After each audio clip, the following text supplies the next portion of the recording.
በስመ አብ ወወልድ ወመንፈስ ቅዱስ አሐዱ አምላክ ይትባረክ እግዚአብሔር አምላከ አበዊነ ስቡህኒ ውእቱ ወልዑልኒ ውእቱ ለዓለም። የተወደዳችሁና የተከበራችሁ የእግዚአብሔር ቤተሰቦች በእግዚአብሔር ስም እንደምን ሰነበታችሁ? ለዚች ሰዓትና ዕለት ያደረሰን ልዑለ ባህሪ ቅዱሰ ባህሪ ንጹሐ ባህሪ ሕያወ ባህሪ እግዚአብሔር አምላካችን ዛሬም ዘወትርም ስሙ የተመሰገነ ይሁን።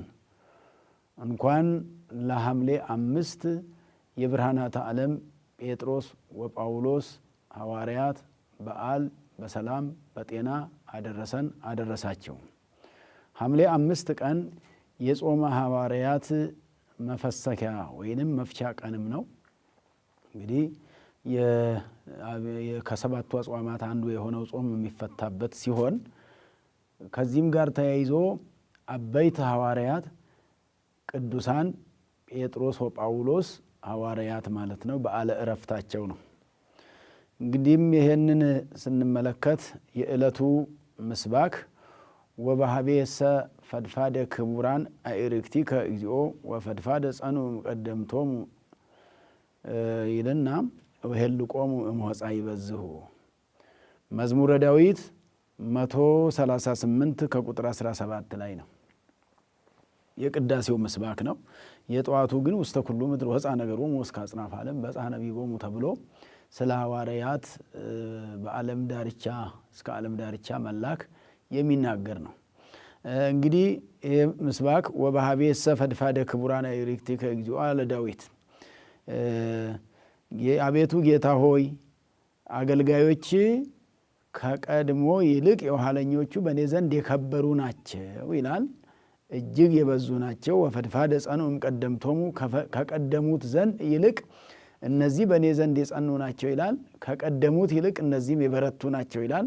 እቆጥራቸዋለሁ፣ ነገር ግን እምሆፃ ይበዝሁ ከአሸዋ ይልቅ ይበዛሉ ይላል። ከአሸዋ ይልቅ ይበዛሉ አለ። ይሄ ምስጢሩ ምንድን ነው? ከአበይት ነቢያት ደቂቅ ነቢያት ይበዛሉ አለ። ከፊተኞቹ ኋለኞቹ እየበዙ በእግዚአብሔር አገልግሎት ውስጥ ከቀደምቱ ኋለኞቹ እየበዙ ይሄዳሉና የማይቋረጥ የእግዚአብሔር መልእክት ስለሆነ በብሉይ ኪዳን ሕገ ኦሪትን ለማስተማር አበይት ነቢያት ቅድሚያ አስተምረዋል።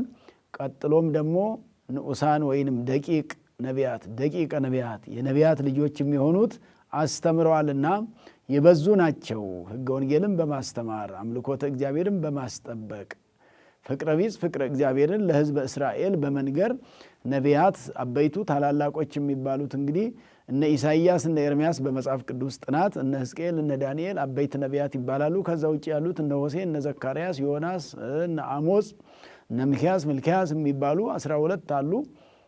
እነርሱ ከነዛ ይልቅ ይበዛሉ ማለት ለምሳሌ አበይት ብለን በመጽሐፍ ቅዱስ ጥናታችን አራቱን አበይት ስንል ደቂቀ ነቢያትን ወይም ደግሞ ደቂቀ ነቢያትን 12 ብለን ስንል እነዛ ይበዛሉ ለማለት ነው።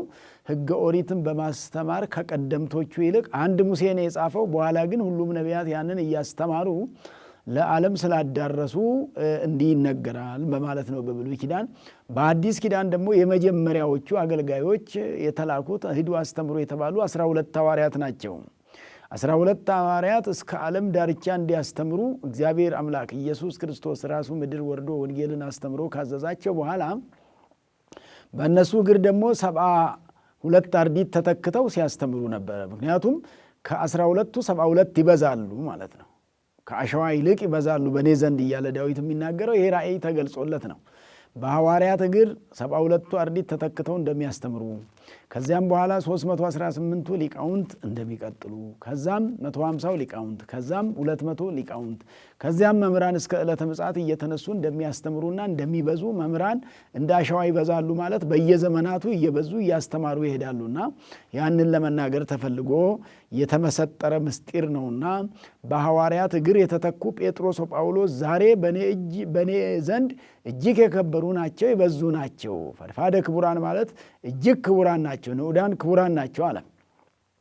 ቅዱስ ዳዊት ተገልጾለት ቅዱስ ጴጥሮስና ቅዱስ ጳውሎስ እነዚህ ሐዋርያት እጅግ የበረቱ ናቸው፣ ከቀድሞዎቹ ከሐዋርያት ከቀድሞዎቹ ከነቢያት እነዚህ ይበረታሉ እያለ የተናገረው ስለሆነ የዕለቱ ምስባክ ምስጢሩ ከነቢያት ሐዋርያት የበለጠ እንዳስተማሩ የሚያስረዳ ነው።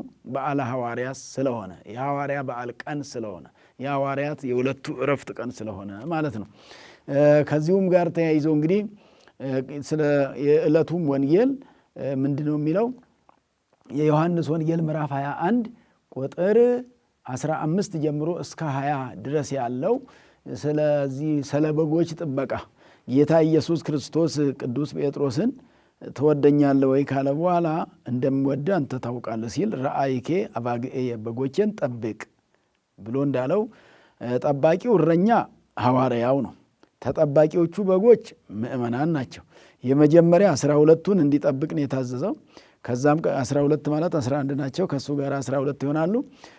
ቀጥሎ ደግሞ 72ቱን አርድእት እንዲጠብቅ፣ ከዛም ቀጥሎ ደግሞ 36ቱ ቅዱሳት አንስት ወይንም እናቶችን እንዲጠብቅ፣ ከዛ የትኛውንም ክርስቲያን እንዲጠብቅ የታዘዘ ነው ማለት ነው። እነሱን ጠብቅ ብሎ 3 ደጋግሞ ከነገረው በኋላ ግን አንተ ጎልማሳ ሳለ ራስህ ትታጠቃለህ ብሎታል። በምሳሌ ነገረው ጌታ ኢየሱስ ክርስቶስ ለቅዱስ ጴጥሮስ። ራስህ ትታጠቃለህ፣ ባደግህ ጊዜ ግን ሌላው ያስታጥቅሃል አለ። ይሄንንም ሲነግረው በምን አይነት ሞት እንደሚሞት ሲያስረዳው ነው ይላል ቅዱስ ዮሐንስ ሲጽፍ ይሄንን ወንጌል። ምንድን ያለው? አንተ ጎልማሳ ሳለ በፍርሃት ዝናር ትታጠቃለህ፣ ሌላው ያስታጥቅሃል አለ። እኔ አላውቀውም ትላለህ። በማቴዎስ ወንጌል ምዕራፍ 26 ቁጥር 7 ላይ ጌታ ኢየሱስ ክርስቶስ በተያዘበት ዕለት አንዲት ልጅ መጥታ ቅዱስ ጴጥሮስን አንተ ከጌታ ጋር ነበርክ ስትለው ወኢየአምሮ ለዘትብሊ እኔ የምትናገሪውን የምትይውን አላውቀውም የምትናገሪውን አላውቀውም ብሎ ጌታ ኢየሱስ ክርስቶስን እንደማያውቅ ተናግሮ ነበርና በፍርሃት ብዛት ነው ያ የሆነው። ከመፍራቱ የተነሳ አላውቀውም፣ ይገሉኛል ብሎ ይሰቅሉኛል፣ ይገርፉኛል ብሎ በዚህ ምክንያት ይሄን ተናግሯልና ያንን ትላለ። በኋላ ግን በመንፈስ ቅዱስ ስትጠነክር ማለት ነው ባደግ ጊዜ አመሰል ህቀ ባይድ ታነስ እደዊከ ወባይድ ያቀንተከ ማለት ባደግ ጊዜ ማለት በመንፈስ ቅዱስ በጎለመስህ ጊዜ በመንፈስ ቅዱስ ስትጎለምስ መንፈስ ቅዱስ ሲያበረታ ፍርሃትን ሲያርቅልህ አዎ የጥንካሬ ዝናርን ታጥቀህ ትሄዳለህ። መንፈስ ቅዱስ ጥንካሬን ያስታጥቀሃል፣ ፍርሃትን ያርቅልሃል። ፍርሃትን ካራቀልህ በኋላ መንፈሳዊነትንና ጥንካሬን እሳት ቢመጣ ስለት ቢመጣ መስቀል ቢመጣ ማትፈራበት ደረጃ ላይ ያደርሳል ብሎ ጌታ ኢየሱስ ክርስቶስ አስተምሮታል። ባይድ የተባለው ባይድ መንፈስ ቅዱስ ከፍጥረታት የተለየ ነውና ባይድ የተባለ ኔሮን ባይድ የሆነ ኔሮን አንተን መስቀል ያስታጥቀሃል ማለት ቁልቁል ይሰቅልሃል፣ ይገልሃል ማለት ነው። ቁልቁል መሰቀልን ማትፈራ ትሆናለህ ማለት ነው። ቅዱስ ጴጥሮስ ጌታ ኢየሱስ ክርስቶስን አላውቀውም ብሎ የነበረው በመንፈስ ቅዱስ ባልጠነከረበት ዘመን ነው። በመንፈስ ቅዱስ ከጠነከረና በአይምሮ ከጎለመሰ በኋላ ከብሌት ከታደሰ በኋላ ግን እንዳውም እንደ ጌታዬ ቀና ብዬ መሰቀል አይገባኝም ቁልቁል ስቀሉኝ ያለ ሐዋርያ ነው ቅዱስ ጴጥሮስ። ቁልቁል ነው የተሰቀለው ቅዱስ ጴጥሮስ። ስለ ኢየሱስ ክርስቶስ ስለ አምላኩ ቁልቁል ተሰቅሎ ፈጣሪውን ያመሰገነ ነው። ወዘንተ ይቤሎ ይላል። ይሄን የተናገረው በምን አይነት ሞት እግዚአብሔርን እንደሚያመሰግነው በእግዚአብሔርን በምን አይነት ሞት እንደሚያገለግለው ሲነግረው ጌታ ኢየሱስ ክርስቶስ ይሄን ነገረው ይላል። በሞትም እግዚአብሔርን ማገልገል አለ ማለት ነው። በሕይወት ብቻ ሳይሆን ሞተንም እግዚአብሔርን እናገለግላለን። ሙታን እግዚአብሔርን ያገለግላሉ፣ እግዚአብሔርንም ድምፅ ይሰማሉ ይላል። እንደገና ደግሞ በአጸደ ነፍስ ሆነው ሙታን እግዚአብሔርን ያመሰግናሉ፣ እግዚአብሔርን ያነጋግራሉ፣ ይጸልያሉ ነው። እንደውም ሙታን ስለ ሕያዋንም እንደሚለምኑ ስለ ሕያዋንም እንደሚጸልዩ እንግዲህ በመጽሐፍ ቅዱስ ታይቷል። ተአምረ ኢየሱስ ላይ ጌታ ኢየሱስ ክርስቶስ ወንጌል እያስተማረ በነበረበት ዘመን አብርሃም፣ ይስሐቅ፣ ያዕቆብ እነዚህ ደጋጎቹ መጥተውም ከሙታን ተለይተው መጥተው ኢየሱስ ክርስቶስን ተቀበሉት፣ ይሄ አምላክ ነው፣ ወልደ አምላክ ነው ብለው መስክረዋል። ሙታን እንዲህ ናቸውና እነ ቅዱስ ጴጥሮስም ከሞቱም በኋላ ይኸው ቃል ኪዳናቸው ዛሬም ድረስ ጸበል እየፈለቀ ሙታን እየተነሱ፣ ለምጻሞች እየነጹ፣ ድውዮች እየተፈወሱ፣ አይነ ስውሮች አይናቸው እየበራላቸው፣ ጎባጦች እየቀኑ ይኸው ሙታን እግዚአብሔርን ያገለግላሉ። ከሞቱ በኋላ ቃል ኪዳናቸው እንዲያገለግላል ለማለት ነው። ስለዚህ ይህንን እንግዲህ ባዕድ ያስታጥቃል አለ። ቅዱስ ጴጥሮስ ቁልቁል የተሰቀለና የሞተ ያረፈ ነው። በሰማዕትነት ያረፈበት ዕለት ነው። ስለ ጌታ ኢየሱስ ክርስቶስ ሲመሰክር እንግዲህ አንጾኪያ ወደምትባለዋ ከተማ ቅዱስ ጴጥሮስና በስንክሳሩ ላይ ታገኙታላችሁ፣ አንብቡት። እዚህ ሐምሌ 5 ላይ ማለት ነው ስለ ቅዱስ ጴጥሮስ ሲናገር ቅዱስ ዮሐንስና ጴጥሮስ አብረው ሲያስተምሩ አንጾኪያ ወደምትባለው ሀገር ገብተው ኢየሱስ ክርስቶስ ስለ እናንተ የሞተ ነው፣ እናንተን ያዳነ ነው፣ አምላካችን ነው፣ አምላካችሁ ነው ብሎ ሲያስተምሩ በአንጾኪያ የነበሩ ሰዎች የአማንያኑ ማለት ነው መናፍቃን ወይንም የአማንያን በክርስቶስ የማያምኑ በክርስትና የማያምኑ ደብድበዋቸው ግማሽ ራሳቸው ላጭተዋቸው ግማሽ ጺማቸውንም ላጭተው አስረው ወደ ጫካ ውስጥ ጥለዋቸዋል። በእንደዛ አይነት ሲኖሩ ሲያለቅሱ እግዚአብሔር አምላክ ተገልጦላቸው አበርትቷቸዋል። በኋላ ቅዱስ ጳውሎስ መጥቶ ምንድናቸው እነዚህ ብሎ ሰዎቹን ሲጠይቅ እነዚህ ኢየሱስ የሚባል አለ አምላክ ነው ብሎ ሲያስተምሩ አግኝተን ደብድበን ገርፈን አስረን ጥለናቸዋል ሲሉ ያ የሚሉት አምላካቸው ግን ያድን ይሆን አለ። አያድንም አሉ ሰዎቹ። ሄዶ ቅዱስ ጴጥሮስን በጥፊ መትቶታል። ቅዱስ ጳውሎስ ደቂቀሜ የተባሱ በእንቲያ የሚል የሚነገር በሰሎሞን ላይ ያለና መኃልየ ሰሎሞን ላይ ሄዶ በጥፊ ሲመታው እነሱን ለማስደሰት ነው ቅዱስ ጳውሎስ ጴጥሮስን የመታው ሰዎቹ ደስ እንዲላቸው በፈሊጥ ለመግባት በፈሊጥ ትምህርት ለመስጠት። ይህን ጊዜ ቅዱስ ጴጥሮስ ደንግጦ ተመየጥከኑ ሀበዘ ቀዳሚ ግብርከ ወደ ቀደመ ሐዋርያትን ወደምታሳድድበት ክርስቲያንን ወደምታሳድድበት ተግባር ተመለስክ ወይ አለው። ከእምነቱ በኋላ ስለነበረ ቅዱስ ጳውሎስ በርደተ መብረቅ ወርዶበት ተመልሶ ካመነ ከሐዋርያት ጋር እያገለገለ እያስተማረ ባለበት ዘመን ነውና ይሄን ያደረገው። ተመየጥከኑ ማለት ተመለስክ ሆይ ነው። ሀበዘ ቀዳሚ ግብርከ ወደ ቀድሞ ስራህ አለው። ወደ ቀድሞ ስራህ ተመለስክን ብሎ ሲለው በፈሊጥ ለማስተማር ነው። ከዚያ ሰዎቹን ሰበሰባቸውና እነዚህ ጴጥሮስና ጳውሎስ ሙታን የማያስነሱ ከሆነ የታመሙትን የማይፈውሱ ከሆነ አምላካቸው በላያቸው ላይ የማይሰራ ከሆነ አንመንባቸው፣ የሚሰራባቸውስ ከሆነ ብሎ አንድ አዳራሽ ሙሉ ሕዝብ ሰብስቦ ሲያነጋግር አምላካቸው አያድንም እንጂ የሚያድን ከሆነማ እናምናለን አሉ ሰዎቹ። ከዛ ሌሊቱን ሲጸልዩ አደሩ ጴጥሮስና ዮሐንስ። ቅዱስ ጳውሎስም ከነሱ ጋር አብሮ ሲጸልይ አደረ። እነዚህን አገልጋዮችን አምላክ ሆይ አታሳፍራቸው፣ በእጃቸው ላይ ድንቅ ስራህን ስራ፣ ለነሱም አስብ፣ እነዛም እነሱን የሚደበድቡትንም ደግሞ ሲኦል ሊገቡ የተዘጋጁትን ለኃጢአት ለሞት የተዘጋጁትንም መልሳቸው ብሎ ሲጸልይ አድሮ ጠዋት የሞተ ሰው አምጥተው ቅዱስ ጴጥሮስና ዮሐንስ ሲጸልዩበት አፈፍ ብሎ ተነሳ የሞተው ሰው። አሁንስ እንመንባቸው አንመንባቸው አለ ቅዱስ ጳውሎስ። አሁንማ ምን እናረጋለን እናምናለን አሉ። በአንድ ቀን ብዙ ሺህ ሕዝብ አሳመኑ ማለት ነው በፈሊጥ። የዛን ጊዜ ሄዶ በጥፊ ጴጥሮስን ባይመታው ኖሮ በጳውሎስም አያምኑበትም። ጴጥሮስም በጥፊ ሲመታው ጳውሎስን እነሱ ያሰቡት የራሳቸው ወገን ወይንም ደግሞ ከሃዲ አድርገው ነው ያሰቡት። የማያምን አድርገው ነበር ያሰቡት። እንደ ራሳቸው ነበረ ጣዖት አምላኪ ብሎ ነበር የመሰላቸው። የገባውም ወደዛ ከተማ አንጾኪያ ከተማ ቅዱስ ጳውሎስ የገባው የነዛን የኢአማንያኑን ልብስ ለብሶ ነው። እነሱን መስሎ ነው። እነሱን መስሎ ተመሳስሎ ለማስተማር ስለፈለገ በዚህ መልክ ብዙ ሕዝብን ወደ ክርስትና የመለሱ ናቸው አባቶቻችን ሐዋርያትና የነሱ የአባቶቻችን የሐዋርያት በረከት በሁላችንም ላይ ይደርብን። እንግዲህ እንደዚሁም ጌታ ኢየሱስ ክርስቶስ ወንጌልን ሲያስተምርም ቅዱስ ጴጥሮስን እንዲህ ብሎታል። የማቴዎስ ወንጌል ምዕራፍ 16 ቁጥር 18 ላይ ስታነቡት ወአንሰ እብለከ ከመ አንተ ኮከ ወዲበ ዛቲ ኮከ አንጻ ለቤተ ክርስቲያን፣ አንተ አለት እንደሆንክ እነግርሃለሁ አለው። ምክንያቱም ምስክርነት ከሰጠ በኋላ ነው ይሄን ያለው። ጌታ ኢየሱስ ክርስቶስ ሰዎች እኔን ማን ይሉኛል አለ። እዚህ ማቴዎስ ምዕራፍ 16 ቁጥር እንደዚሁ 23 ጀምሮ ቁጥር 13 ጀምሮ ያለው ላይ ተስዕሎተ ቂሳርያ የሚባል ቂሳርያ ወደሚባል ስፍራ በደረሱ ጊዜ ጌታ ኢየሱስ ክርስቶስ ቅዱስ ጴጥሮስን ሰዎች እኔን ማን ይሉኛል አለው።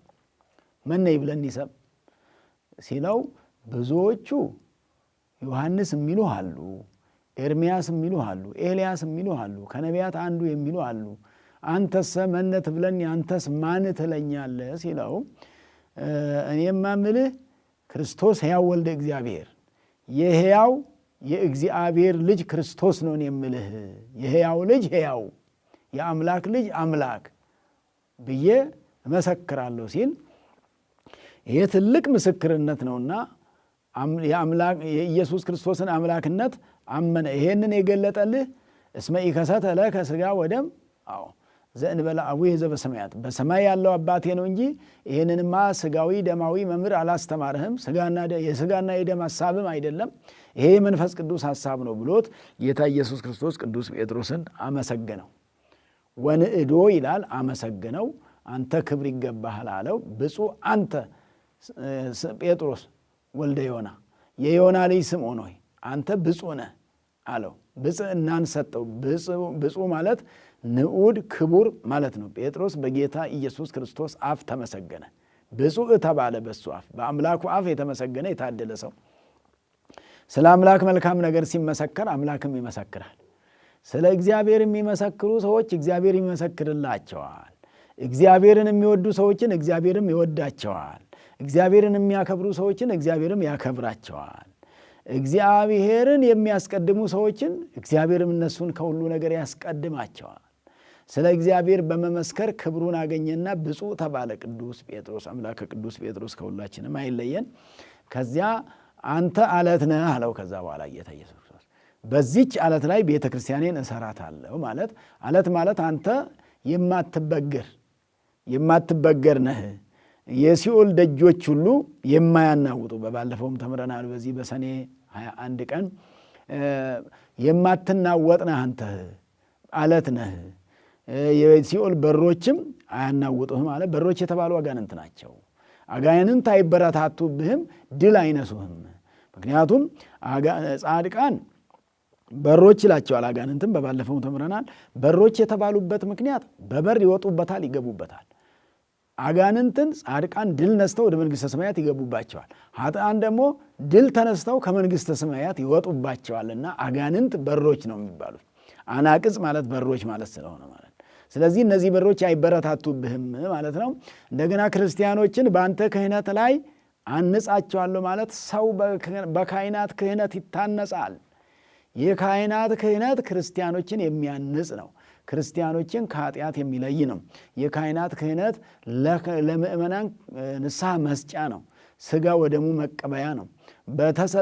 ለአባቶቻችን ሐዋርያት የሰጠውን ክህነት እግዚአብሔር አምላክ ዛሬም ይሰጣል፣ ዛሬም አያቋርጥም። ምክንያቱም እስከ ዓለም ፍጻሜ ድረስ እኔ ከእናንተ ጋር ነኝ ብሏቸዋልና ጌታ ኢየሱስ ክርስቶስ። እስከ ዓለም ፍጻሜ ድረስ እኔ ከእናንተ አልለይም ያለ አምላካችን መድኃኒታችን ኢየሱስ ክርስቶስ ዛሬም ከካህናት ጋር የሚሠራው ከክህነት ጋር ለካህናት ለሰው ልጅ የሰጠውን ክህነት ዘኢተገብረ ለመላእክት ተገብረ ለካህናት ለመላእክት ያልተሰጠው ክብር ለሰዎች ተሰጥቷል። ለሰዎች የተሰጠው ክብር ማለት ክህነት ለሰው ነው የተሰጠው፣ ለመላእክት አልተሰጣቸውም። ለሰው ልጅ ይሄ የክህነቱ ክብር ክህነትን ለሰው ነው የሰጠው እግዚአብሔር አምላክ ኢየሱስ ክርስቶስና በጴጥሮስ ክህነት በዛ ዘመን የነበሩ ሰዎች ድነት አግኝተዋል፣ ንስሐ አግኝተዋል፣ ንስሐ ገብተዋል፣ ሥጋ ወደሙ ተቀብለዋል፣ ጸድቀውበታል ነው። ክህነት ሰውን ማጽደቂያ ነው። ክህነት ሰውን ከኃጢአት ወደ ጽድቅ መመለሻ ነው። ክህነት ከገቢረ ኃጢአት ወደ ገቢረ ጽድቅ ሰውን መመለሻ ነው። ክፉ እንዳይሰራ መጠበቂያ በትር ነው። እንግዲህ አንድ እረኛ በጎች ሲጠብቅ በትር እንደሚያስፈልገው ካህናትም ምእመናንን የሚጠብቁበት ክህነት ነው እግዚአብሔር የሰጣቸው። ክህነቱ የተሰጠ እንደ በትር ነው። እረኛ በበትሩ በጎችን እንደሚመልስ ካህንም ደግሞ ኖላዊ ተብሎ እረኛ ተብሎ ምእመናንን ከሲኦል መንገድ፣ ከገሃነመ እሳት መንገድ፣ ከሰይጣን መንገድ፣ ከተኩላ ከመሳጢ ወይንም ከሚነጥቅ ተኩላ የሚጠብቅበት ነውና ክህነቱን ለቤተ ክርስቲያናችን የሰጠ አምላካችን ኢየሱስ ክርስቶስ ስሙ የተመሰገነ ይሁን። የቅዱስ ጴጥሮስ ዕረፍት በስቅላት ነው። ተሰቅሎ ነው የሞተው። እንግዲህ የሁለቱንም ታሪክ አንድ ጋር የሚያነሳ አለ።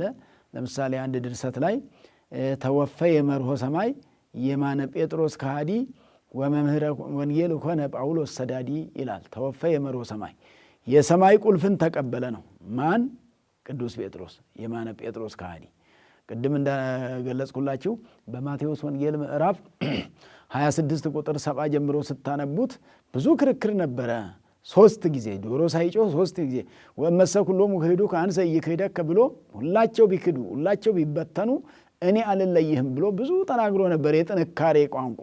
የፈተናው ብዛት ግን አንገዳገደው። ፈተና ያንገዳግዳል ሲበዛና እንደዛ የተንገዳገደ በኋላ ግን ምርር ብሎ አልቅሶ ንስሐ ገብቶ የተመለሰ ስለሆነ በንስሐው የጴጥሮስ እጅ ያ አላውቆም ያለ እንደገና የሰማይ ቁልፍ ተሰጥቶታል።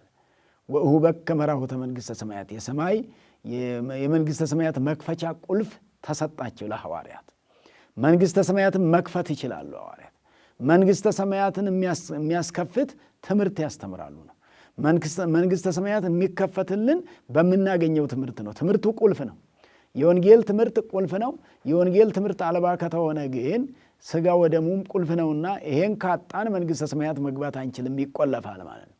ሥጋ ወደሙ ያልተቀበሉ መንግሥተ ሰማያት የተቆለፈባቸው ናቸው፣ የተዘጋባቸው ናቸው። ሥጋ ወደሙ የተቀበሉ ግን መንግሥተ ሰማያት የተከፈተላቸው ናቸው። ለሥጋ ወደሙ የሚያበቃው ደግሞ አባቶቻችን ያስተማሩት ትምህርት ነው። ዛሬም በቤተ ክርስቲያን የሚሰጠው ትምህርት ነው ለንስሐ የሚያበቃው ማለት ነው።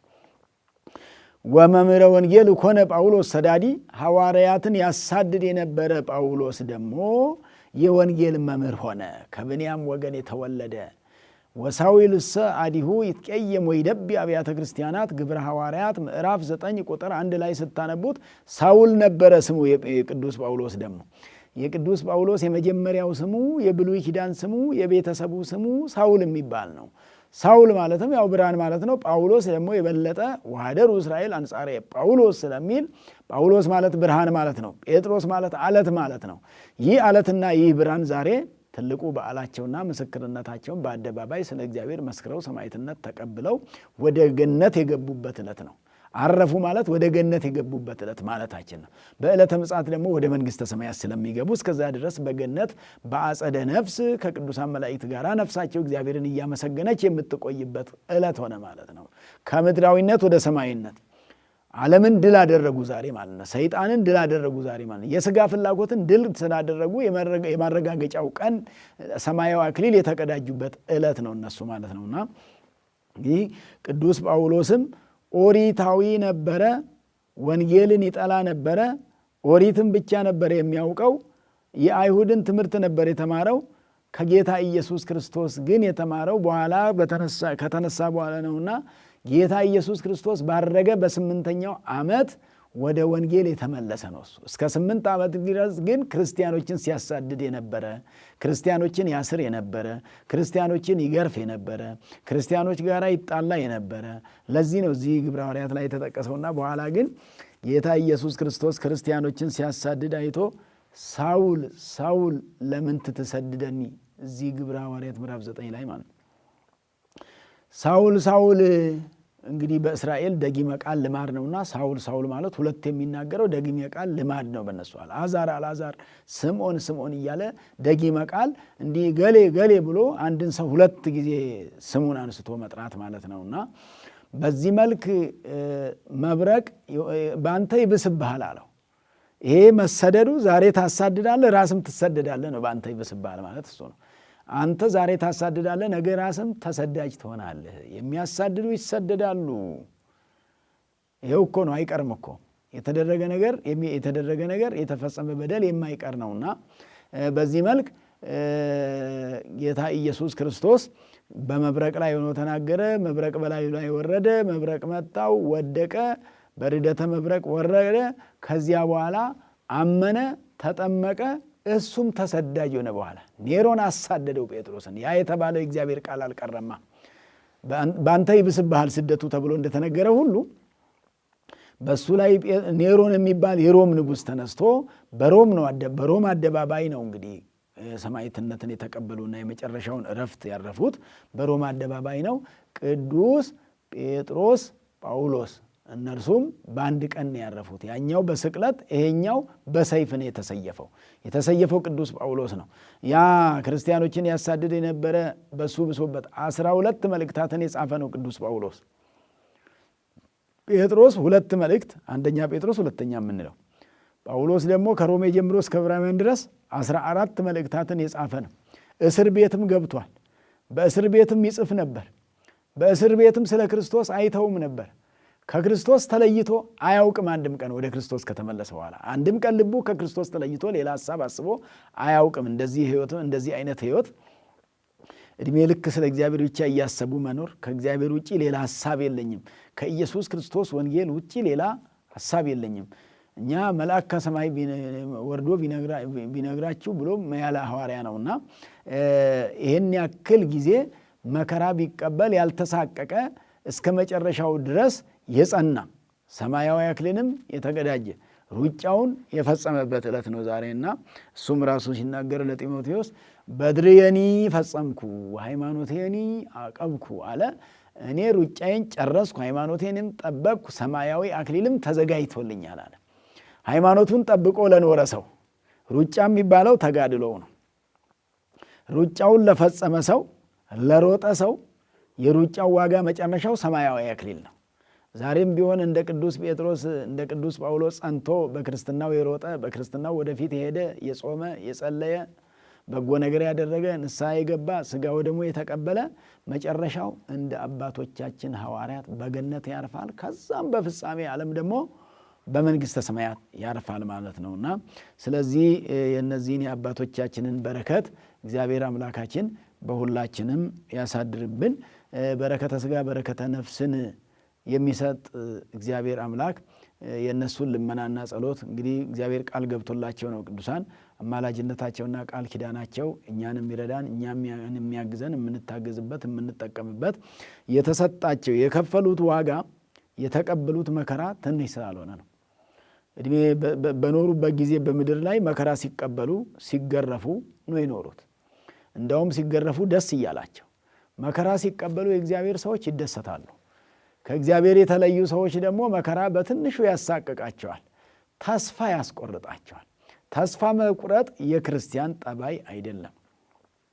አንድ ክርስቲያን ተስፋ የቆረጠ ዕለት የዛለት ከክርስትና ወጥቷል፣ በሐሳብ ወጥቷል። ምናምን አለ ቢባል ቤተ ክርስቲያን ቢመላለስ በሃይማኖቱ ውስጥ ነኝ ቢል በውስጡ ተስፋን ከቆረጠና ተስፋ ቢስ ከሆነ እምኩሉ የአኪ ቀቢጸ ተስፋ ይላል ይሄ የሊቃውንቱ መጽሐፍ። ተስፋ መቁረጥ ከሁሉ ነገር ይከፋል ይላል። ተስፋ መቁረጥ ሌላ ሁሉ ቀላል ነው።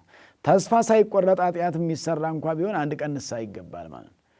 እግዚአብሔር ከእንግዲህ አይምረኝም በከንቱ ነው የምደክመው ብሎ የለፋ ከሆነ ግን ተስፋ ቆርጧልና ይሄ ከሁሉ ይከፋልና ክርስቲያኖች ተስፋ እንዳንቆርጥ በተስፋ መኖር ያስፈልጋል። ክርስቲያን በተስፋ ነው የሚኖረውና ያለ ተስፋ መኖርም ስለሌለብን ተስፋ አልባም መሆን ስለሌለብን ተስፋ ቢሶች እንዳንሆን እግዚአብሔር ኢየሱስ ክርስቶስ ተስፋችን ነው።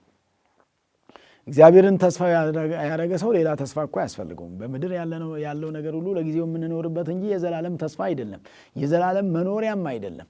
የዘላለም መኖሪያ ሳይሆን ጊዜያዊ መኖሪያ ነውና አባቶቻችን ሐዋርያት ዓለሙን ሁሉ ትተው ከዓለም ተለይቶ ነው ቅዱስ ጴጥሮስ፣ እንድርያስ፣ እንደዚሁ ቅዱስ ዮሐንስ፣ ያዕቆብ እነዚህ ሁሉ ዓለምን ትተው ከሚያጠምዱት አሳ ኑ ተለዩ እኔን ተከተሉኝ ሲል ወዴት ሊወስደን ይሆን ብለው አልተጠራጠሩም። አምነው ተከተሉት። አምነው ተከተሉ፣ እሱኑ መሰሉ። እሱ የሚያስተምረን ወንጌል ተቀብለው አስተማሩ። በሱ እግር ተተክተው አገለገሉ። እንግዲህ ቤተ ክርስቲያንን ማገልገል እውነተኛ አገልጋይ መሆን፣ እውነተኛ አገልጋይ ተገልጋይ ሳይሆን አገልጋይ። አገልጋዮች አገልጋይ ሲሆኑ ተገልጋይ ደግሞ በአግባቡ ሲገለገል የማገልገልና የመገልገል ሕይወት ነው በቤተ ክርስቲያን ውስጥ ያለው።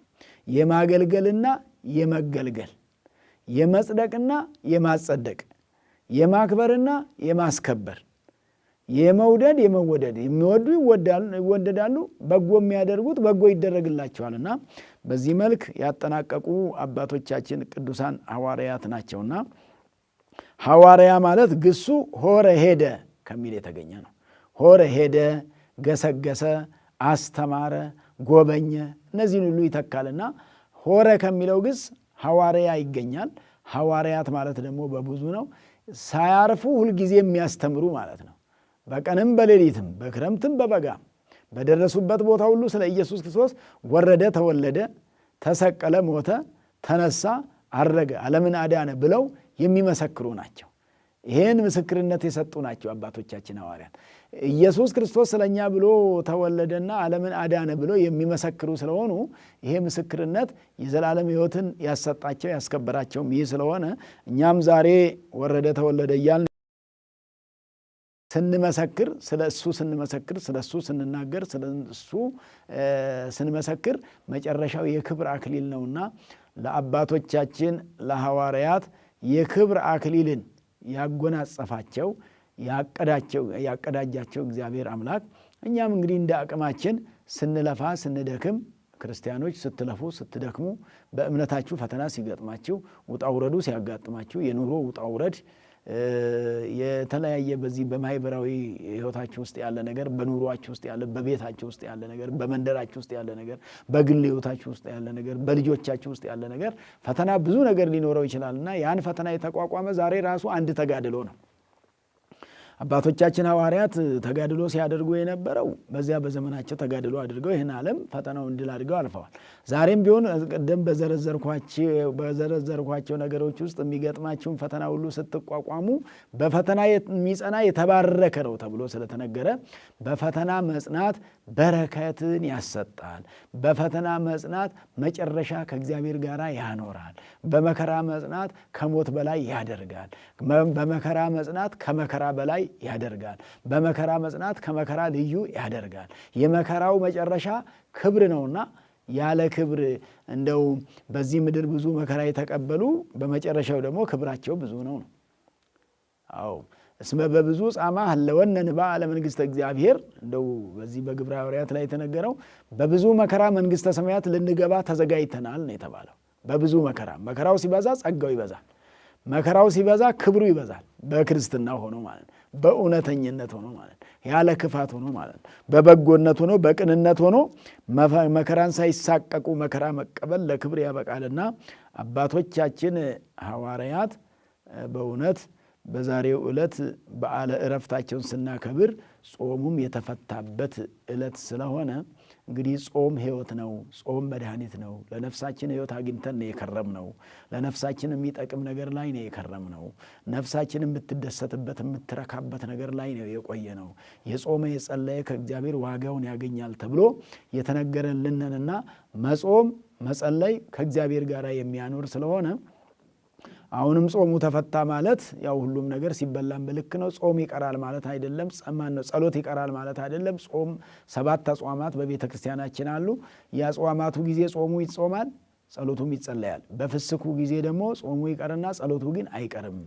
ሁልጊዜ እግዚአብሔርን ሳያነጋግሩ መዋል ማለት ነው። ሳይጸልዩ መዋል፣ ሳይጸልዩ ማደር የማይገባ ስለሆነ ስንጸልይም መዝሙረ ዳዊት እንጸልያለን፣ ውዳሴ ማርያም እንጸልያለን። ከዛ ደግሞ ድርሳናትን እንጸልያለን። እንደየችሎታችን፣ እንደየአቅማችን፣ እንደ ጊዜያችን የምንጸልይ ነውና ስትጸልዩ እንደ ግብዞች አትሆኑም ተብሏል።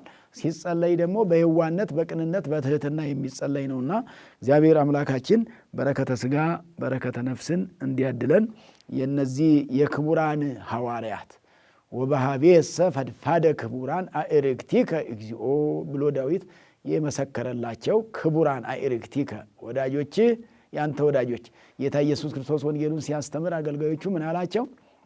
ዮሐንስ ምዕራፍ 15 ላይ ቁጥር 13 ላይ ይብለክሙ አግብርትየ አላ አእርክትየ ወመዋርስትየ፣ ከእንግዲህ እናንተን ባሮቼ አልላችሁም አለ። ምን እላችኋለሁ አለ? ወዳጆቼ። አእርክት ማለት ወዳጅ ማለት ነው። አርክ ማለት ወዳጅ ነው። አእርክት ሲበዛ ነውና የእግዚአብሔር ወዳጆች ነው የሚባሉት ሐዋርያት። የእግዚአብሔር ወዳጆች፣ እግዚአብሔር የሚወዳቸው እነሱም የሚወዱት፣ እውነት ከልባቸው እግዚአብሔርን የሚወዱ ዝም ብሎ አይደለም። እውነት ከልባቸው እግዚአብሔርን የሚወዱ፣ እውነት ከልባቸው ከእግዚአብሔር መንገድ ፈቀቅ የማይሉ፣ ከኦርቶዶክስ እምነት ፈቀቅ ብለው የማያውቁ፣ በሐሳብም በአካልም በሐሳብም ከአካልም ከሃይማኖቱ ስፍራም ከሃይማኖቱ ሕይወትም ፈቀቅ ብለው የማያውቁ አባቶቻችን ሐዋርያት ናቸውና ከሃይማኖተ ክርስቶስ ፈቀቅ ሳይሉ አለመኖር ወይንም ደግሞ ፈቀቅ ሳይሉ በሃይማኖቱ ውስጥ ጸንቶ መኖር መጨረሻ ለክብር አክሊል ስለሚያዘጋጅ የክብር አክሊልን ለአባቶቻችን ለሐዋርያት የሰጠ አምላክ ብዬ ቅድም እንደነገርኳችሁ ሁሉ ይሄ አክሊል የሚባለው ዝም ብሎ የሚጠለቅ አክሊል እዚህ ምድር ላይ እንደሚታየው አይነት አክሊል አይደለም። ሰማያዊ ክብር ለማለት ነው አክሊል የተባለው። መቼም ሮጦ ያሸነፈ ዘውድ እንደሚሸነፍ ዋንጫ እንደሚሸለም የተለያዩ ማቴሪያሎችን እንቁ የሆኑ ነገሮችን በምድር ላይ ያሉትን እንደሚሸለም ሁሉ በሃይማኖት ጸንቶ መኖር ያስሸልማል ነው። ቆራቢያን በቁርባን ጸንቶ መኖር ያስሸልማል ነው። የትዕግስት ሰዎች በትዕግስታቸው እስከ መጨረሻው ጸንቶ መኖር ለሽልማት ያበቃልና ጽኑ ክርስቲያኖች በመሆን ይህንን የአባቶቻችንን ፈለግ መከተል ስለሚያስፈልግ ነውና ሁሩ ወመሃሩ ውስተ ኩሉ አጽናፈ ዓለም እስከ ዓለም ዳርቻ ድረስ ሂዳችሁ አስተምሩ ተብለው የእግዚአብሔርን ቃል ተቀብለው ያስተማሩ የነሱ ትምህርት ለእኛም የደረሰን በእነሱ ትምህርት እኛም እየተማርን እየዳን ሕይወት እያገኘንበት ያለን። ምክንያቱም አባቶቻችን ሐዋርያት ያስተማሩት ወንጌል እስከ ዓለም ዳርቻ ነው የደረሰውና እነሱ የሚችሉትም በዕድሜያቸው አደረሱ። ሌላውን ደግሞ በእነሱ እግር የሚተኩት ሁሉ እስከ ዓለም ዳርቻ ደቀ መዛሙርቶቻቸው የተማሪዎቻቸው ተማሪዎች ሁሉ እስከ ዓለም ፍጻሜ እየተነሱ ያስተምራሉና ትምህርቱ የመጀመሪያው ኢየሱስ ክርስቶስ ከዛ በኋላ ሰዎች ከሰው እየተቀበሉ እየተማሩ አንዱ ደግሞ ለሌላው እያስተማረ የሚሄድ መሆኑን የሚያሳይ ነውና የአባቶቻችን የቅዱሳን ሐዋርያት በረከት በሁላችንም ላይ ይደርብን። በዓሉን የሰላም የጤና የበረከት የረድኤት የፍቅር የስምምነት ያድርግልን። ወስብሐት ለእግዚአብሔር። ይቆያል። Thank you.